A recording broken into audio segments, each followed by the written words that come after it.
Saya harus menghemat waktu saya untuk saya tidak mengulangi kesalahan yang udah pernah dilakukan oleh orang lain.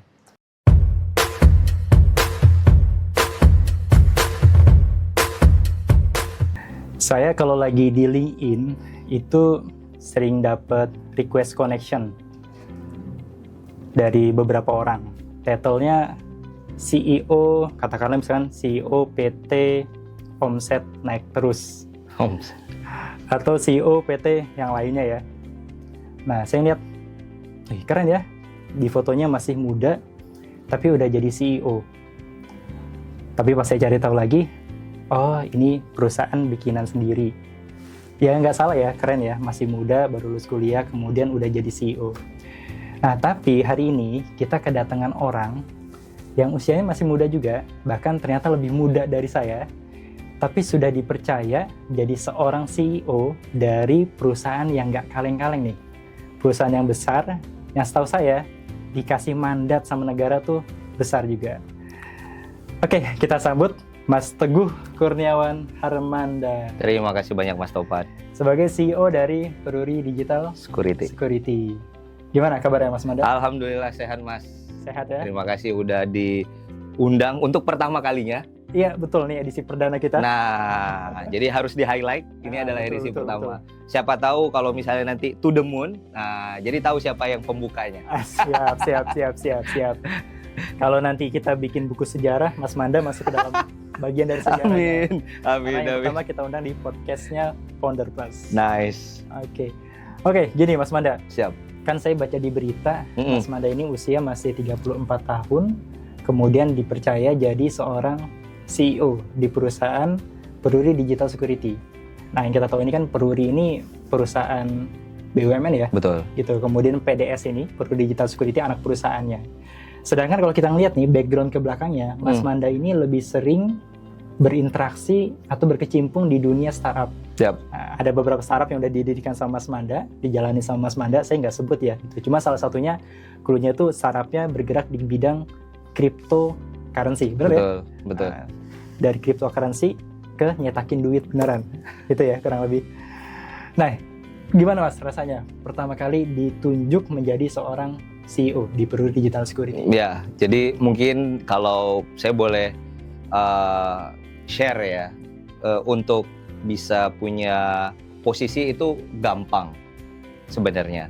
Tetapi bagaimana kita bisa mempertanggungjawabkan yang ditugaskan itu yang menjadi sesuatu hal yang berat ya.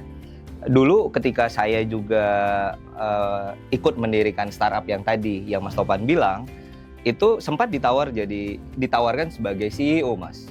Tapi saya merasa bahwa saya belum punya kemampuan ya saat itu untuk bisa membangun, dan saya belum cukup mampu pengetahuan saya terhadap industri itu. Jadi pelajaran pertama bagi saya adalah terima kalau kita mampu.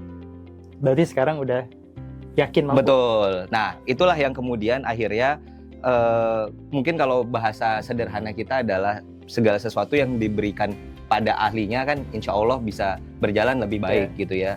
Nah, itu yang kemudian saya pegang teguh gitu Mas Topan. Nah, terus kemudian berjalannya waktu, alhamdulillah penugasan yang dipercayakan ke saya ya amanahnya bisa optimal, lebih baik, dan akhirnya ya sekarang ditugaskan di PDS sih Mas Topan. Selama ini ya kalau kita bilang uang bekerja secara konvensional. Betul.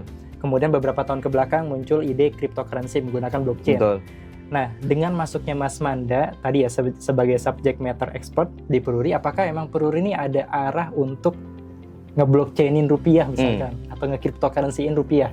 Sebenarnya kalau ngomongin konsepnya dari Peruri sendiri, Peruri itu sudah bertransformasi dari sisi core value-nya dia. Jadi kalau sebelumnya Peruri itu hanya sebagai security printing atau apapun yang kemudian dicetak gitu ya, yang merupakan adalah dokumen negara ya. Sekarang berubah menjadi trusted authenticity guarantor. Jadi apapun kemudian produk yang keluar dari Peruri itu udah dipastikan trusted, authenticity guarantor. Jadi dipastikan kepercayaannya. Jadi apakah kemudian itu fisik ataupun itu digital gitu ya, itu yang benar-benar menjadi dokumen negara yang dapat dipercaya. Nah, jadi kalau dulu sebelumnya hanya dokumen nih, kalau kita bilang, oh ini yang asli, yang ini yang palsu, berarti yang palsu berarti bukan dari Peruri kan gitu ya. Ya kan, kita kan mencetak yang dokumen negara yang asli. Nah, sekarang apakah itu dokumen, fisik, ataupun digital, itu yang kita pastikan keasliannya, Mas. Penjamin keaslian lah, kalau secara singkatnya sekarang. Jadi kalau ada teman-teman yang selama ini taunya Peruri cuman kerjanya nyetakin duit. Betul. Nah, ini udah bertransformasi ya. Betul. Gitu. Betul. Berarti yang masih taunya nyetak duit belum update nih. Oke, dan saya emang banyak ya anak perusahaan Peruri. Salah satunya Peruri Digital Security. Betul. Dipimpin sama Mas Manda. Dari tahun berapa tuh Mas Peruri Digital Security? PDS itu udah dari 2011. 2011. Cuman memang penugasan PDS itu hanya terfokus untuk bisa mensupport ke holding atau ke induk. Jadi kalau misalnya di holding butuh nih produk-produk digital dan yang lain-lain, nah itu biasanya minta tolong bantuannya ke anak gitu. Nah, sekarang justru bagaimana cara kami tidak hanya bisa sepenuhnya mendukung induk, tapi kami juga punya peluang-peluang, Mas Topan. Peluang-peluang baik di industri, baik di luar gitu ya, maupun di hal-hal yang lain yang kemudian kami bisa mandiri juga nih di PDS. Kan tujuannya adalah itu ya, secara bisnis kan pasti tujuannya kita penuhi gitu ya, dan yang lain-lainnya ya kita juga optimalkan lah. Kalau tadi saya baca PDS ini sebagai digital factory-nya ya. Betul. Benar ya? Betul. Gitu. Tapi kedepannya berarti nggak hanya ke Peruri aja. Betul. Tapi juga ke luar. Betul. Nah, boleh Mas. Nih keluar tuh maksudnya gimana nih? Biar teman-teman tahu. Ya, jadi tadi saya bilang awal mula PDS didirikan itu menjadi arm ya, atau menjadi perpanjangan tangan Perurinya, tapi khusus untuk di bagian digital. Nah, sekarang alhamdulillah bisnis dari Perurinya ya, yang mana kalau tadi Mas Topan udah nyinggung nih tentang digital factory gitu ya. Peruri sekarang itu ditugaskan menjadi GovTech Indonesia atau Government Technology di Indonesia. Itu yang disebut atau diberi nama INA Digital. INA Digital ya. Betul. Nah, Peruri sebagai yang diamanahkan untuk menjalankan, tentu ada hal-hal yang dia butuh support gitu ya. Supportnya itu kan otomatis bisa berasal juga dari dalam hal ini adalah anak perusahaan gitu. Nah, kami ya ditunjuk menjadi digital factory. Jadi kalau kita bicara tentang sebuah sistem di dalam teknologi ya, Mas Topan udah hafal lah ya, mulai dari desain, arsitektur, development, QA dan yang lain-lain. Nah, itu kita bagi peta perannya, Mas. Nah, peta peran yang spesifik sekarang ditugaskan dari induk ke PDS itu adalah sebagai developernya. Betul. Jadi kami yang masak tuh, kami yang develop aplikasinya. Baik kalau kita cerita desain, arsitektur itu ada di Perurinya. Jadi kami sekali lagi mensupport induk untuk kemudian bisa sukses di dalam penugasan SPBE INA Digital ini tadi. SPBE itu sistem pemerintahan berbasis elektronik. Jadi kita nih Indonesia sedang menuju ke arah sana ya. Betul. Semuanya nanti digital. Betul. Dan proses itu salah satunya akan digawangi oleh Mas Manda. Amin. Seorang CEO yang usianya baru banget 35. Sebelumnya 34 gitu. Dan memimpin PDS yang tadi ya, kalau kita mandatnya tuh emang ya boleh saya bilang digitalisasi gitu. Betul. Ya, mendigitalisasi. Tapi orang-orang di dalamnya gimana sih Mas? Ada challenge nggak buat ngelitnya? Ya, memang kalau ngomongin tentang orang-orang ya, satu hal yang pelajaran bagi saya dari dulu, kayak misalnya tadi Mas Topan tanya ke saya gitu, kenapa dari private terus kemudian pindah ke public. Ini kan tentang mentality ya, tentang bagaimana secara personal kita memahami karakter kita. Yang harapannya ketika kita memimpin sebuah organisasi, tim yang di bawahnya juga memiliki mentality yang sama seperti kita. Iya, betul banget. Itu setuju ya? Setuju ya, sebagai founder, sebagai lead, pasti Mas Topan ngerasain lah. Nah, bagi saya talent is super critical. Talent is super critical. Jadi bagaimana kemudian kita bisa membentuk culture ya, itu juga berpengaruh pada outputnya gitu. Jadi kalau kita ngomongin culture perusahaan, itu berpengaruh pada output pekerjaan kita. Nah, culture sendiri itu harus dibangun dengan orang-orang yang punya integritas, ya kan, kredibilitas, dan bagaimana cara mereka memandang visi yang sama terhadap lead-nya maupun perusahaan itu sendiri. Oke. Kita nggak akan punya goal yang sukses kalau kemudian hal itu kita nggak punya. Nah, memang kalau kemudian saya tidak ingin membandingkan sebenarnya antara bagaimana di private atau di public. Tetapi saya berpikir bahwa bagaimana cara pemerintah untuk bisa mentransformasi digitalisasi pemerintahan, saya pikir itu adalah langkah yang progresif. Ini yang kemudian kami lagi mencari dan terus untuk menemukan talent-talent yang secara integritas ya, semangatnya itu adalah ingin membangun terhadap sistem digitalisasi di pemerintah. Itu satu. Terus kemudian yang kedua, dia juga tahu bagaimana kemudian visi misi terhadap Indonesia untuk, kalau kita cerita, mungkin saya nggak akan sampai bicara di 2045 gitu ya. Tapi saya bicara bahwa 5 tahun ke depan kalau kemudian kita tidak progresif, Mas, kita pasti akan ketinggalan jauh dari beberapa negara yang ada. Karena apa? Ini saya mungkin membandingkan sedikit negara di Eropa gitu ya. Apalagi negara kita, tetangga kita aja ya, di Singapura, mereka udah punya GovTech gitu. GovTech mereka tuh satu badan sendiri? Betul. Oh ya? Mereka punya, memang ada badan yang memang tidak terlepas dari pemerintah pastinya. Tetapi memang mereka diberikan otonomi khusus. Tapi bukan sekelas kementerian gitu ya? Bukan. Badan ya? Badan. Mereka punya badan sendiri. Mereka bisa menginfluence, mereka bisa mengarahkan untuk bisa dibuat menjadi satu keterpaduan.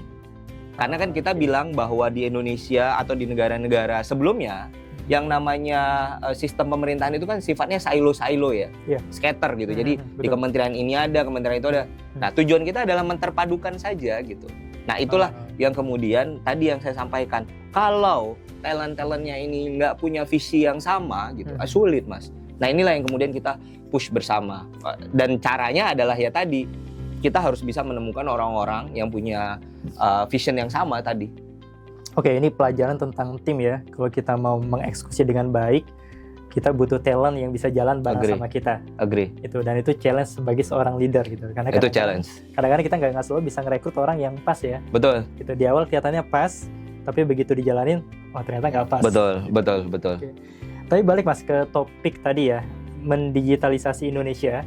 Saya sebutnya kayak begitu ya. Ya agar government kita tuh bisa berjalan dengan lebih baik. Sebenarnya kita udah bisa ngelihat beberapa hal yang sudah dilakukan di beberapa kementerian. Yang saya tahu misalkan di Kementerian Pendidikan di 5 tahun kemarin di bawahnya Mas Nadiem, kita ngelihat ada sebutannya GovTech Edu ya. GovTech Edu. Kemudian di bawahnya Kemenkes itu ada selesai DTO. Betul. Kemudian mungkin ada di beberapa kementerian lain ya yang melakukan hal yang serupa.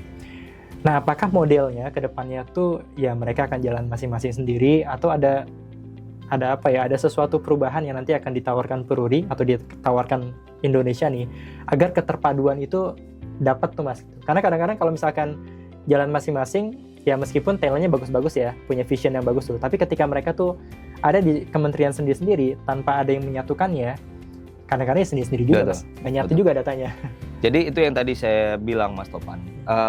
Yang udah berjalan di kementerian itu yang kita efisiensikan. Jadi mungkin saya buka satu informasi bahwa kita udah mengumpulkan data di Indonesia ada lebih dari 27.000 aplikasi di seluruh kementerian. 27.000 aplikasi di seluruh kementerian dan lembaga. Bisa bayangkan nggak betapa sulitnya jadi warga negara Indonesia untuk saya harus mengurus perizinan ini, perizinan itu, betul. Dengan platform yang berbeda, itu kan akan menyulitkan.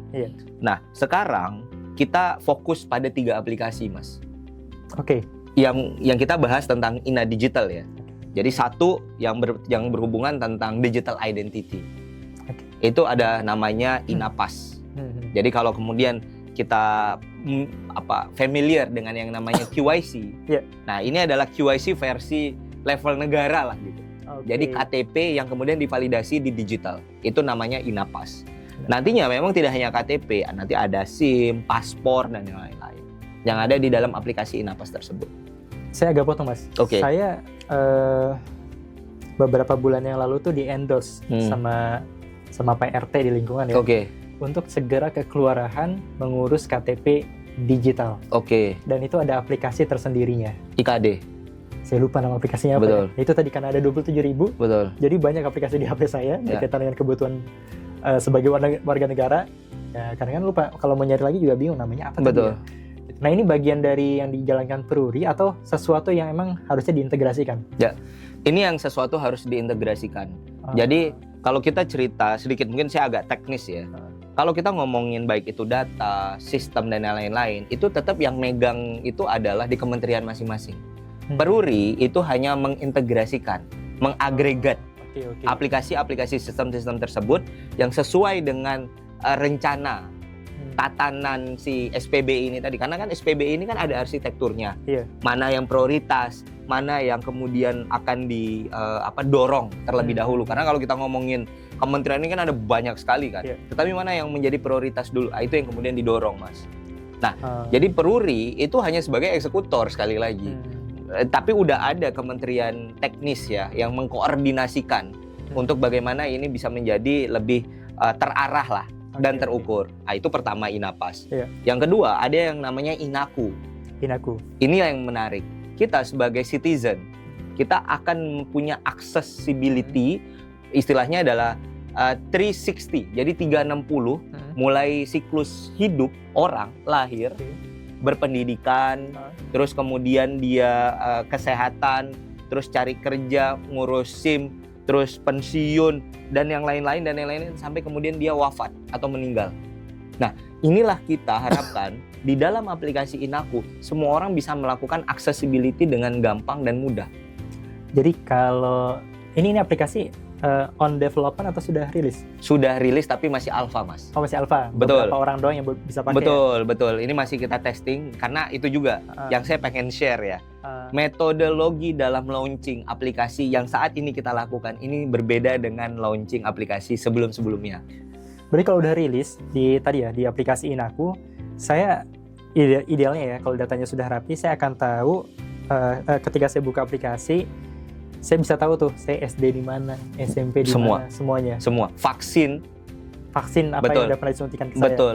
Terus kemudian BPJS, dua-duanya TK kesehatan, SIM, histori SIM-nya.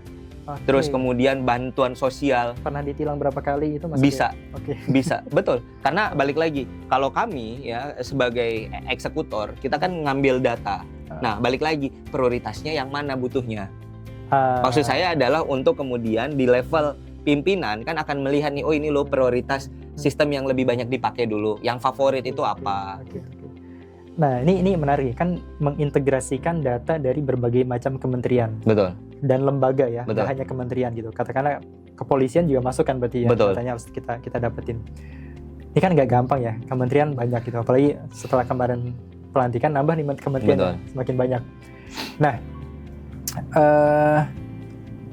apa yang direncanakan sama Peruri sama Ina Digital itu nggak akan jalan kalau dari kementerian nggak support, benar ya? Betul. Ini tanpa bermaksud menjustifikasi mana kementerian yang baik dan mana yang nggak baik ya. Boleh di-share ke kita nggak? Kementerian mana sih yang datanya paling rapi? Ya, kalau saya bicara tentang level untuk KL ya, punya data yang sama atau kemudian standar yang sama, pasti akan beda-beda. Pasti nggak akan equal. Tapi kalau kita ngomongin per hari ini, ya tadi juga di depan Mas Topan udah mention, ada kementerian yang bahkan mereka udah punya tim digital sendiri di tubuhnya. Jadi kayak tadi Kementerian Pendidikan, Kesehatan, bahkan Keuangan saya tambahin. Keuangan itu mereka punya CTO namanya. Saya lupa kepanjangannya apa. Nah, itu beberapa kementerian ya yang kemudian secara tim ya di dalam organnya kementerian itu yang mensupport langsung. Jadi walaupun kemudian ada beberapa tim yang di luar dari kementerian, tetapi kan mereka punya akses yang kemudian bisa secara langsung bisa mengimprove aplikasi-aplikasinya. Jadi kalau tadi ya yang Mas Topan juga sampaikan, itulah memang betul kementerian-kementerian yang kalau bahasa saya adalah cukup progresif gitu. Nah, namun memang nyatanya kementerian-kementerian yang lain, saya pikir dengan adanya Perpres 82 tahun 2023, itulah yang pemerintah menunjuk Peruri untuk bisa memberikan support ya dalam hal ini, karena kami ditugaskan bagaimana kita bisa membuat standarisasi yang sama, Mas. Iya. Di kementerian itu tersebut. Supaya apa? Ya supaya kemudian kita cerita terhadap accessibility-nya, terus kemudian kita cerita tentang kecepatannya, efisiensi. Nah, ini kan beda-beda. Nah, inilah yang kemudian kita lagi satukan gitu. Oke, tadi kan kita bicara ini, Mas. Cara developnya itu menggunakan apa tadi? Centric ke masyarakat ya. Citizen centric. Citizen centric gitu. Kalau kita di startup ya mungkin teman-teman sering dengar user centric. Betul. Atau customer oriented. Customer oriented. Ini sebenarnya sama nih. Ya. Jadi pemerintah nih sebenarnya lagi coba mencari product market fit ya. Betul. Yang Market fit. yang paling pas buat masyarakat itu aplikasi yang kayak gimana yang paling ngebantu. Nah, tapi di sisi lain kan sebenarnya saya rasa banyak ya orang-orang di luar sana yang mungkin nggak tergabung di Ina Digital, nggak tergabung di GovTech dan lain sebagainya, tapi mereka tuh punya ide. Gitu, punya ide gimana caranya Indonesia ini bisa dikelola dengan lebih baik, lebih transparan. Ada nggak sih pintu untuk orang-orang di luar, mungkin startup-startup digital di luar sana, ikut berkolaborasi untuk ngebantu perkembangan Indonesia ini? Ya, jadi hal yang tadi yang menurut saya menarik adalah ketika kami ya, karena saya juga tidak sendiri, karena saya juga punya tim, kita dilibatkan ke dalam proyek besar pemerintah, yang mana kami juga dari sebelumnya kan dari latar belakang private gitu ya, yang kemudian sekarang secara bersama-sama untuk ikut membangun melalui solusi dari public service ini tadi. Nah, kalau ditanya secara langsung ke masyarakatnya, memang kita ada membuka untuk ada feedback gitu. Memang kita membuka untuk feedback, tapi memang kan feedback itu berasal sebenarnya bisa untuk secara umum, Mas Topan. Bisa memang spesifik dari aplikasinya, atau kemudian ada hal-hal atau gagasan lain yang kemudian bisa diintegrasikan masuk ke dalam gitu ya. Nah, itu yang pertama. Kemudian yang kedua, kita juga lagi mengundang nih anak-anak bangsa terbaik gitu bahasanya, untuk kemudian kami lagi membuka batch ya. Tapi memang sekarang kita masih belum, karena kita melihat yang sekarang ini lagi sweet, lagi pas gitu. Udah pas. Tetapi kita melihat bahwa solusi ini nggak bisa dikembangkan untuk satu pihak atau dua pihak, tiga pihak. Ini benar-benar harus multidimensi gitu. Mulai dari pengembangnya sendiri, mulai dari stakeholdernya, industri gitu ya, counterpart yang lain lah. Itu hampir keseluruhan lah, penuh gitu. Nah, kita juga kolaborasi terhadap industri, Mas. Jadi industri yang saya maksud itu, kalau sekarang kita lagi coba memilih bagaimana aplikasi-aplikasi yang bisa mensupport gitu ya, dari si aplikasi yang kita kembangkan. Jadi misalnya baik itu toolsnya, terus kemudian adanya istilahnya, kalau mungkin saya bilang pola-pola kemitraan gitu. Nah, ini yang diharapkan bisa masyarakat itu punya partisipasi yang aktif lah di dalamnya. Jadi industri atau private pun bisa sebenarnya berkolaborasi ya? Bisa di dalam. Karena saya pikir salah satu hal yang kemudian kita harus lakukan sekarang ya, kita ngomongin kolaborasi ataupun kita berbicara tentang partisipasi. Ya kan? Karena dengan dua hal itu tidak dilakukan, saya pikir untuk tujuan bersama terkait yang citizen centric gitu ya, bagaimana kita bisa tahu gitu. Ya kan? Nah, inilah yang kemudian menjadi kekuatan dasar supaya kemudian kita menuju ya GovTech yang kita idam-idamkan. Karena kalau misalnya kita bicara di beberapa negara gitu ya, mereka membawa warga negaranya untuk bisa berpartisipasi aktif gitu dengan banyak channel gitu ya. Ada yang memang mereka ngasih gagasan, ide, atau kemudian mereka bisa mengajak kerjasama tapi dengan cara yang tentunya yang compliance lah ya. Kan kayak gitu. Karena saya pikir negara kita ini besar sekali, Mas. Banget. Kalau kemudian kita berpikir bahwa ini hanya dikembangkan ya untuk pihak-pihak tertentu gitu ya. Ya karena memang kami diberikan penugasan satu hal, tetapi bagaimana kita berkolaborasi dengan banyak pihak, itu kan hal-hal yang saya pikir menjadi kekuatan nantinya, Mas. Jadi ini kalau buat saya ini pekerjaan yang besar banget, project yang besar banget. Dan tadi saya begitu tahu 27.000 aplikasi. Betul. Itu pusing juga ya. Karena ya mungkin kita harus nge-assess satu-satu aplikasi gitu. Kalau kita meluangkan waktu dalam 1 tahun, 1 hari 1 kali meeting ya buat membahas satu aplikasi itu nggak cukup. Itu 27.000 tadi. Itu aja saya mau share dikit ya, aplikasi yang tentang Inapas ya. Untuk digital identity itu kita udah meeting ratusan kali tuh. Hanya untuk satu aplikasi itu aja. Satu aplikasi. Wah, ampun deh. Tapi ya memang itulah seninya. Karena kalau kita kerja nggak ada seninya, bosan, kurang menarik. Jadi harus ada seninya dulu, akhirnya kita bisa tahu dan menemukan pattern mana yang sesuai gitu. Betul. Jadi kalau teman-teman pusing banyak meeting, nggak usah down ya, karena di sini ada ratusan meeting cuma untuk satu aplikasi. Betul. Tapi ya balik lagi untuk bisa mengakomodasi keinginan ya para stakeholder ya harus bersabar. Betul. Harus menemukan titik yang pasnya seperti apa, waktu yang pasnya juga seperti apa, dan akhirnya bisnis modelnya itu bisa secara bersama-sama saling mengerti gitu. Tapi menurut Mas Manda, dari apa yang mungkin selama dijalanin bareng sama teman-teman di Pruri, di Ina Digital, hal paling menantang tuh apa sih Mas? Yang paling menantang ya? Iya, untuk menjalankan proyek ini. Gini, mungkin kalau kita cerita tentang digitalisasi itu sesuatu hal yang tidak sulit. Karena pada dasarnya kita merubah yang bentuknya konsol menjadi digital. Sebenarnya sesederhana itu. Tapi yang kita temukan kesulitannya adalah ternyata yang dirubah itu bukan hanya bagaimana bisnis proses dari konsol, analog maksud saya, digital, ya? Analog menjadi digital. Tetapi ternyata secara kebijakan itu memang harus ada yang dirubah, Mas. Oke. Jadi maksud saya adalah ketika kita bicara terhadap holistik ya, secara keseluruhan, ini tidak bisa serta-merta A ditambah B jadinya C, nggak bisa. Tapi nyatanya A harus ada yang dimodifikasi untuk akhirnya bisa ketemu sama B. Dan muncul namanya C. Karena begitu A dibentrokin dengan B, itu nggak akan jadi C. Gitu.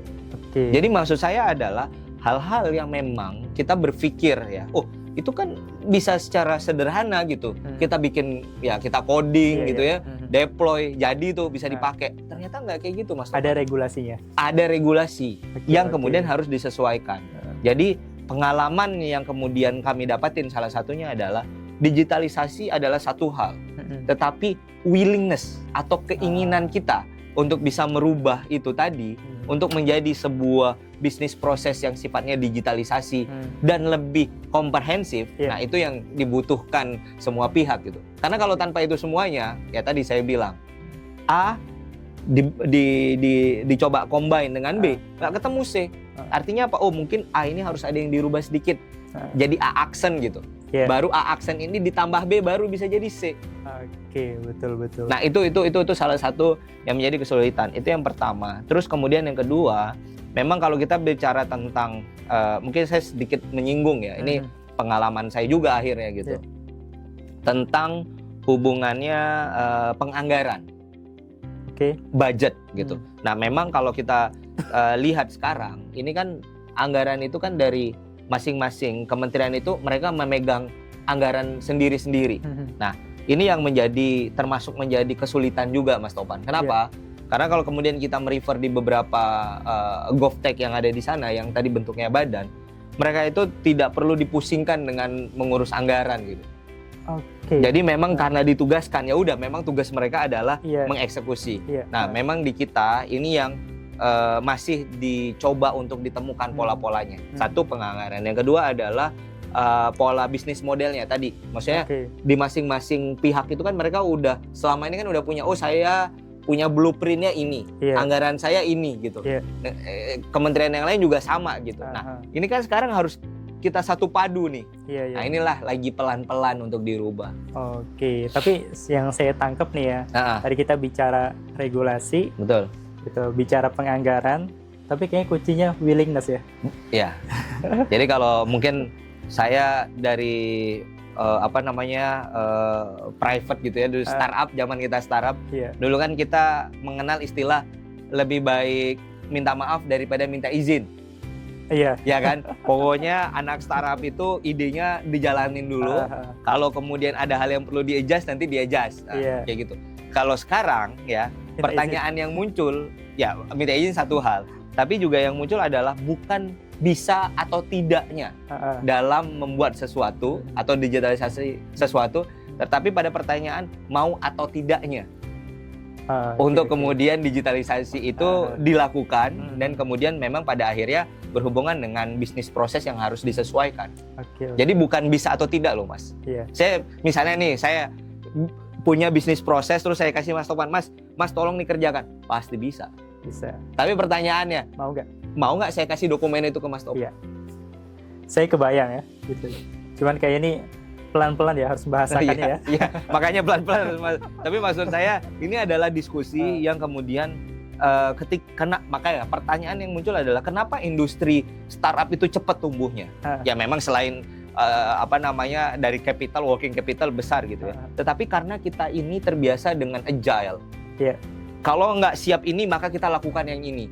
Kalau nggak ini, kita lakukan ini. Nah, saya pahamin bahwa itu tidak serta-merta bisa diterapkan di pemerintahan gitu loh, pola-pola kayak gitu. Tetapi bagi saya juga tidak mungkin kita untuk tidak tutup mata dengan pola-pola yang agile kayak gitu. Kan gitu kan. Maksud saya ya kita cepat untuk akhirnya menentukan produk yang fit ya, yang dari market fit. Kalau kita nggak coba-coba, bagaimana kita tahu gitu? A/B testing itu hal yang biasa. Ini kita mau coba satu aja, kita masih ada pertimbangan ini nanti dirubah ini susah gitulah salah satunya. Iya, challenge-nya banyak juga nih. Ini pas banget sebenarnya ya. Kita baru ada pemerintahan yang baru, kabinet yang baru. Ya kita doain juga mudah-mudahan willingness-nya ada. Betul. Itu buat ngejalanin ini semua. Karena tadi Perpres sebenarnya? Udah ada, betul. Udah ada gitu. Aturannya udah ada gitu. Tinggal gimana caranya semua kementerian, semua kelembagaan itu mau bareng-bareng bergerak ngebikin digitalisasi di Indonesia tercipta dengan lebih cepat. Amin. Karena kalau itu tercipta, saya rasa juga semuanya akan ngerasain dampaknya ya. Betul. Itu semuanya akan lebih mudah. Ya isu-isu yang belakang ini ada mungkin kayak misalkan anggaran yang tidak transparan gitu, atau misalkan masalah aplikasi kebanyakan, itu juga mudah-mudahan akan teratasi dengan berjalannya ini semua. Oke, saya mau satu pertanyaan lagi buat Mas Manda. Tadi kita udah bicara banyak tentang apa yang dilakukan di Peruri dan di PDS, kemudian tantangan-tantangannya kayak gimana. Nah, tapi kan kita akan melihat nih Mas Manda sebagai seorang CEO muda. Itu yang meniti karir mungkin dari awal, dari mungkin kuliah, kemudian belajar. Saya dulu itu CS Mas. Saya CS. Nah, customer service jadi. Saya customer service, really. Terus kemudian saya belajar tentang market feedback. Saya belajar tentang usability testing. Saya belajar itu semua. Dan di situ saya benar-benar mendalamin bagaimana kemudian produk itu bisa benar-benar dipakai. Dan disitulah akhirnya dari pola pikir tim eksekutor di bawah, akhirnya saya naikkan menjadi pola pikir strategis kan gitu. Betul banget gitu. Jadi ini satu pesan ya sebelum nanti Mas Manda jawab pertanyaan lebih lanjutnya. Teman-teman kalau misalkan sekarang jadi CEO di perusahaan yang baru didiriin, jangan buru-buru. Ya, memposisikan diri. Betul. Saya taunya delegasi. Betul. Nah, saya taunya minta tolong rasain dulu eksekusinya gimana. Betul. Gitu. Rasain ngangkat kursi gimana. Semuanya ya. Mas Manda mulai dari customer service. Dari CS. CS apa tuh Mas? Dulu ada satu startup dari Finland. Iya, dari Finlandia terus masuk ke Indonesia. Indonesia adalah market pertama mereka. Dan kemudian akhirnya saya juga diminta tolong bantuan oleh teman yang lain, teman kita juga, gitu ya. Terus kemudian mau nggak untuk ngebantu nih, melihat produknya ini bisa diterima nggak di Indonesia. Akhirnya saya lakukan tuh yang namanya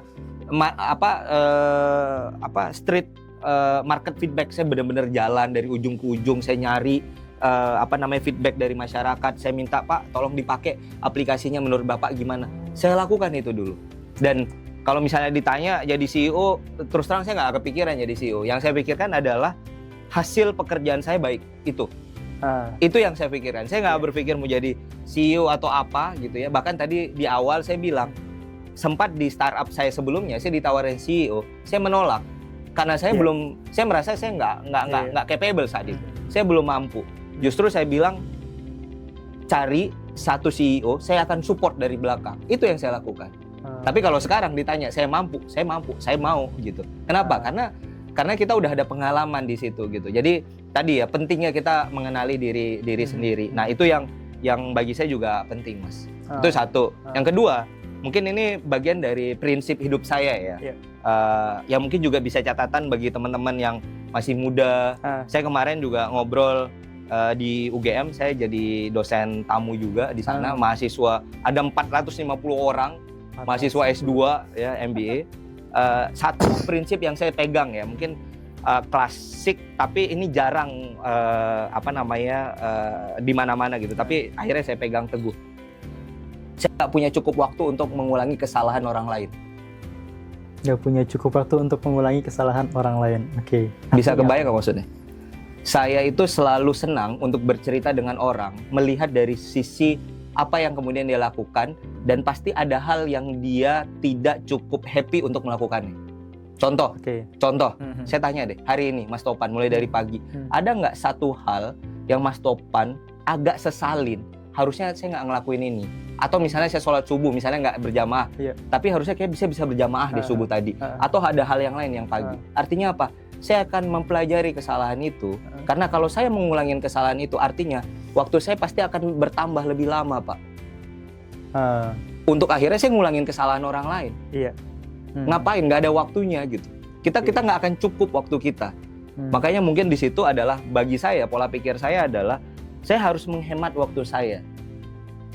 Saya harus menghemat waktu saya untuk saya tidak mengulangi kesalahan yang udah pernah dilakukan oleh orang lain.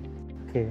Itu bisa tahu dengan cara banyak berkomunikasi. Pasti. Banyak ngobrol dengan orang ini lain. mungkin agak lucu ya. Ini real story. Saya nggak ngada-ngada.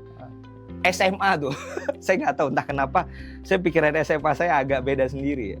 Dulu waktu SMA kelas 1, kelas 2 itu, saya itu setiap hari saya pasti nelpon setidaknya 2 teman saya, Mas. 2 teman? Iya. Ini real story ya. 2 teman saya gitu.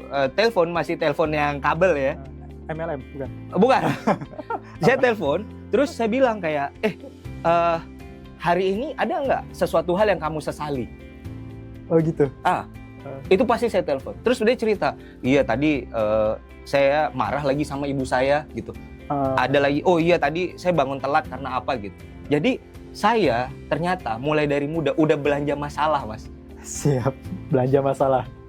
Jadi masalah orang yang kemudian saya kumpulkan untuk kemudian bukan saya pengen tahu gitu. Tapi tadi prinsip saya adalah saya nggak akan mengulangin kesalahan yang dibuat orang lain. Jadi orang lain udah buat kesalahan ini dan saya tahu, dan begitu saya ada di depan mata, oh kayaknya pernah deh ada use case ini yang saya ingat. Berarti saya nggak boleh kayak gini. Saya nyari alternatif yang lain. Oke. Nah, mungkin itulah yang juga mendirect. Akhirnya kayak, oh dulu saya bisa tahu lebih cepat gitu daripada orang lain. Karena apa? Karena saya udah tahu tuh itu akan menjadi potensi masalah misalnya. Oke. Waktu saya nggak cukup untuk melakukan kesalahan yang dibuat oleh orang lain. Oke. Makasih banget Mas Manda. Ini pesan terakhir yang inspiratif buat kita semua. Thank you. Mudah-mudahan bisa jadi insight yang luar biasa ya. Amin, buat sama-sama. teman-teman. Mudah-mudahan. Belajar dari banyak kesalahan, belajar meniti karir dari bawah. Betul. Ya, nggak ragu untuk jadi eksekutor dulu, baru kemudian berpikir gimana caranya mengumpulkan hal-hal yang tadi sifatnya eksekutor menjadi strategik. Dan sekarang Mas Manda sebagai CEO Pururi Digital. Terima kasih. Oke, thank you Mas Manda. Terima kasih Mas Topan. Terima kasih.